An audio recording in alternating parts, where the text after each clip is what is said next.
Eftir ákveðin skringilegan endabúnt á tímabilinu í fyrra erum við að fara aftur á stað. Gunnar Gengum spáð í 7. sæti, þið væntanlega stefnið herra? Já, ekki spurning. Allavega alltaf farið á stað með það að leiðarljósi. Þetta er náttúrulega bara orðin gríðarlega sterk deild og spáin gefur lítið, þannig að við ætlum okkur hærri lítið. Já, þetta er svo sem bara þessi dagur á árunum að maður kemur og tekur þessi viðtöl og menn svona misrifnir. Þið voruð ágætis rólið þegar tímabil kláraðist í fyrra. Eitthvað til að byggja á eða mun koma nýrra erlenda leikmann að breyta þannig séð öllu þannig?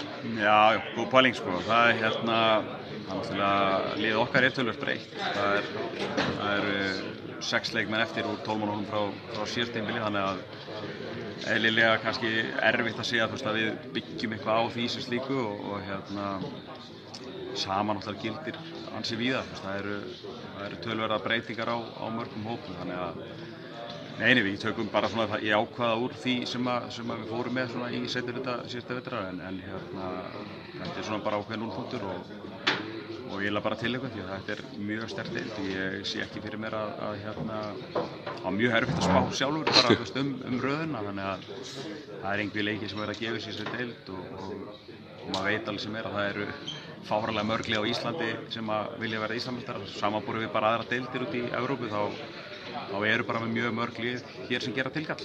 Já, maður er að segja mitt stóru deildin eru bara 1-2 sem kannski maður gerir ráð fyrir í efsta sæti og hinn ætla sig kannski að ná heima á þetta rétt eða eitthvað slíkt. Er allir þínir erlendu leikmenn komnir?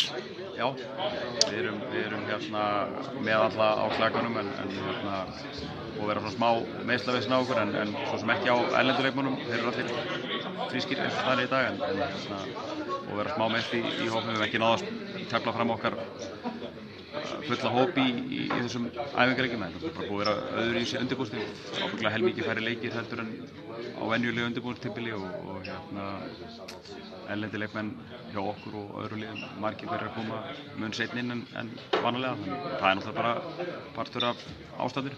Já, ég fylgist þess með ykkur í Þorlákshöfn, það var Jón Arnór Sverrisson að starta í Ástum. Verður hann þinn startur í vetur? Bara erfitt að segja til það er bara samkeppni stöður og hann hefur verið að starta í allavega síðustu 2 leikjum og hann er annar af þeim svona okkar leiðandi boltabækur og ég vona að hann gerir mér erfitt fyrir og kalli bara sterkt eftir því að byrja í vetur. Takk fyrir.